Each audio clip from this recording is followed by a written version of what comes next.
Stephen Reid from Michell Wool. How are you this morning? Excellent. And yourself?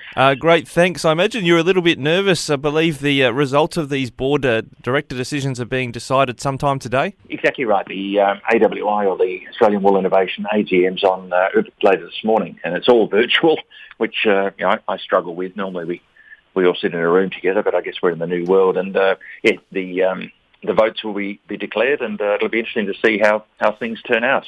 Yeah, I guess it's hard to know how you'll go. It's hard to get a read on it, but you were one of the 5 people that were endorsed by the Independent Nomination Committee, recommended to shareholders for consideration for the board.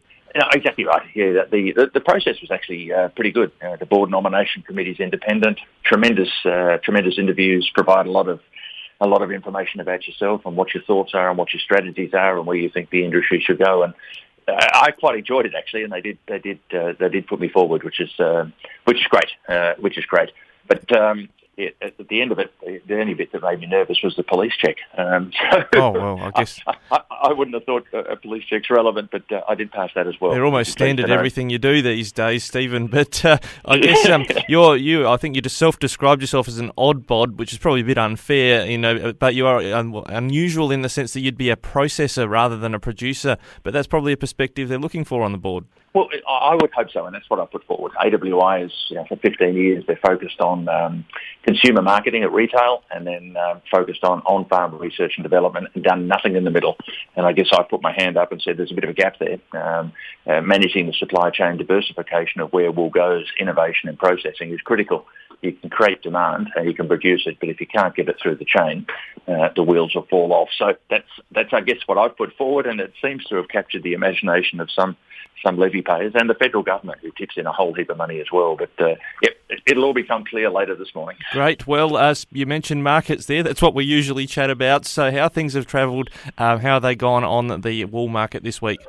It's all about volatility again. The opening day, it was 3-day sale in Melbourne, which is interesting because the COVID rules are loosening up, so we can go to 3-day sales. But the market opened up with a bang. On the second day, it was unchanged. On the third day, it came back, but still closed up 5 cents with the indicator at 13.24.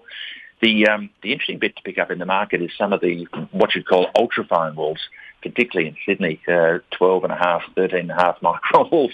They're selling for $50 to $60 a kilo, which is right up there with cashmere. So we haven't seen that for a while.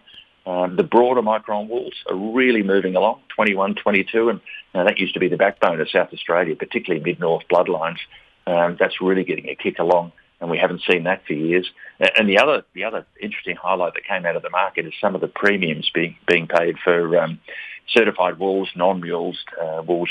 A couple of lines of 21 micron went for $3.50 a kilo clean, higher than the next lot behind it, which was just normal mulesed wool with pain relief. So there's some real, I guess, anomalies in premiums and discounts going on, and we haven't seen that for a long time. Yeah, and that's positive in a sense that it sounds like almost anything you sell, you're likely to get a reasonable return for it, but are we still a bit depressed on how pricing was last year? We're still down, and if you look at the 5-year averages, certainly crossbreds are... what's the technical term? On the nose. I think we used wobbly once before, but on the nose. So on a 5-year basis, crossbred wools, 28, 30 micron are at their lowest percentile. 17 microns are at 60 percentile. Cardings, so your locks, crutching, short lambs, they're at 23 percentile. So yeah, we're still off the highs. But if you combine it with the price of sheep and the value of meat, it's still incredibly profitable, and we're seeing all the stats showing that the Australian sheep flock is going up. Yep, as we'll hear later today, the meat price took its upwards turn as well. So, yeah, it's certainly a competitive market when it comes to sheep. Absolutely. And with the releasing or opening up of the COVID regulations in Melbourne, we should see a fair bit of wool up. Next week, there's 41,500 bales up, which is much the same as this week, actually.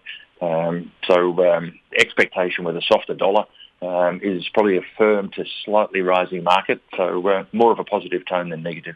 Well, Stephen, all the best for the board meeting today, and we'll look forward to checking in how things went next week with you here on Flow. I'm sure I'll get a text at some point, Ricky, but I really appreciate it. Have a great weekend.